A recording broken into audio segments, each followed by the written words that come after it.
निकालाचं आपण म्हणता तसं वाचनच झालेलं आहे. दिल्लीहून बहुधा लिहून आलेलं असावं आणि त्याचं फक्त इथं वाचन झालेलं असावं.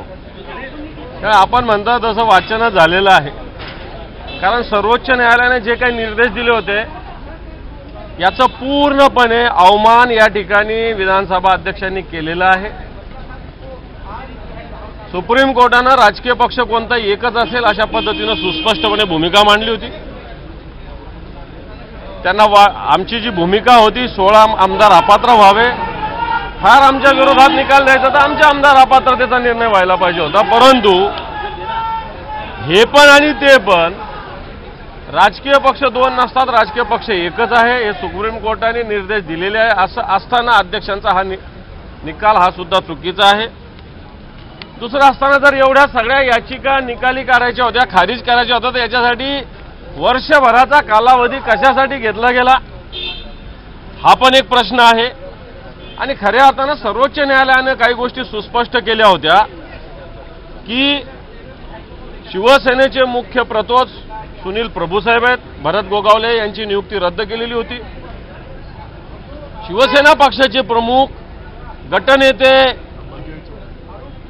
हे करू शकतात आणि त्या हिशोबाने चौधरींना गटनेते मान्य उद्धवजी ठाकरे साहेबांनी केलेलं होतं. हेही सुप्रीम कोर्टाने मान्य केलेलं होतं. सुप्रीम कोर्टाच्या या सगळ्या गोष्टी सुद्धा अध्यक्षांनी आव्हेडलेल्या आहेत. याचा अर्थ लोकशाहीचा मूळजा या ठिकाणी अध्यक्षांनी पाडलेला आहे. निश्चित याला शिवसेना सर्वोच्च न्यायालयात आव्हान देईल. कारण सुप्रीम कोर्टाने सगळ्या बाबी सुस्पष्टपणे केल्या होत्या. सर्व बाजू कोणत्या चुकीच्या कोणत्या बरोबर ह्या मांडलेल्या होत्या. परंतु फक्त त्यांना निकाल देता येत नाही. विधानसभा अध्यक्षांनी या सगळ्या गोष्टी पूर्ण कराव्या अशा पद्धतीनं भूमिका होती आणि मला वाटतं निश्चित सुप्रीम कोर्टामध्ये आम्हाला न्याय मिळेल. दोन्ही गटाच्या कुठल्याच आमदारांना अपात्र ठरवण्यात आलेलं नाही. आम्ही सांगितलं ना की याच्यात ज्यांनी पक्षाची गद्दारी केली त्या लोकांना अपात्र करायला पाहिजे होतं. आणि जर तुम्ही अपात्र जर करत नसाल, सुप्रीम कोर्टाने सांगितलं प्रतोद सुनील प्रभूंचा आदेश मानत नसाल, गटनेते चौधरींचा आदेश मानत नसाल, तर ते पात्र कसे होऊ शकतात हा प्रश्न आहे. आणि म्हणून अध्यक्षांनी दिलेल्या निर्णयाला निश्चित आव्हान दिलं जाईल. दोन्ही गटांना त्यांनी मान्यता दिलेली आहे. असं आहे की ज्या कारणासाठी आम्ही सुप्रीम कोर्टामध्ये गेलो आणि सुप्रीम कोर्टामध्ये आमची मागणी अशी होती की शेड्यूल 10चं उल्लंघन झालं म्हणून यांना अपात्र करा. आणि माननीय सुप्रीम कोर्टाने माननीय अध्यक्षांकडे याबाबतचा निर्णय सोपवला. आणि माननीय अध्यक्षांनी आज जो निर्णय दिला तो म्हणजे 9 महिने जर आपल्याला या सगळ्या याचिका खारिज करायच्या होत्या तर 9 महिने का घेतलेत. आणि दुसरं असं आहे की लोकशाहीचा गळा घोटलेला आहे. शेड्यूल 10 हे जर या लोकशाहीमध्ये घटनेमध्ये महत्त्वाचं असेल तर मग ज्यांनी गद्दारी केली, ज्यांनी पक्षविरोधी कृत्य केलं त्यांना डिस्क्वालिफाईड करायला पाहिजे होतं. आज त्यांनाही डिस्क्वालिफाईड केलेलं नाही आणि आमच्या 14 लोकांना देखील आमची आमदारकी शाबूत ठेवली आहे. याचा अर्थ काय, महाराष्ट्राची जनतेने नेमकं समजायचं काय. आणि म्हणून ज्यांनी पक्षविरोधी कृत्य केलं त्यांना डिस्क्वालिफाईड करायला पाहिजे होतं. सुप्रीम कोर्टाने हे सगळं सांगितलेलं आहे. त्याच्या विरोधात जाऊन आज अध्यक्षाने निकाल दिला. हे महाराष्ट्राच्या राजकारणामध्ये आणि या लोकशाहीला घातक आहे आणि दुर्दैवी आहे. म्हणून भरतशील गोगावले यांचा व्हीप मान्य करण्यात आलेला आहे.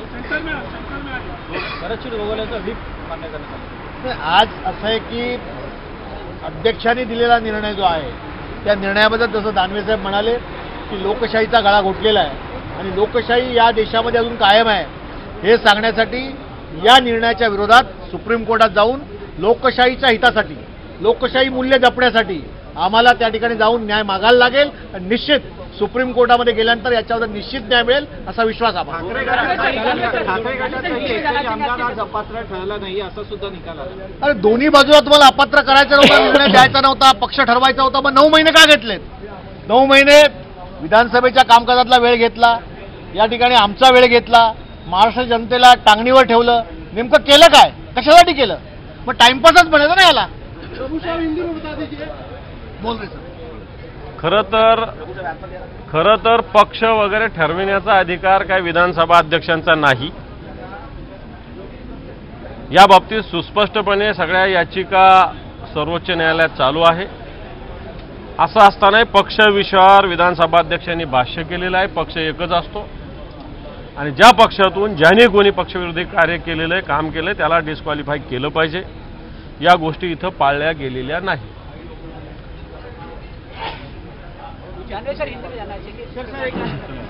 जिस प्रकार विधानसभा के अध्यक्ष जी ने जो आज रिजल्ट दिया है, ये जो रिजल्ट है ये लोकशाही के लिए घातक रिजल्ट है.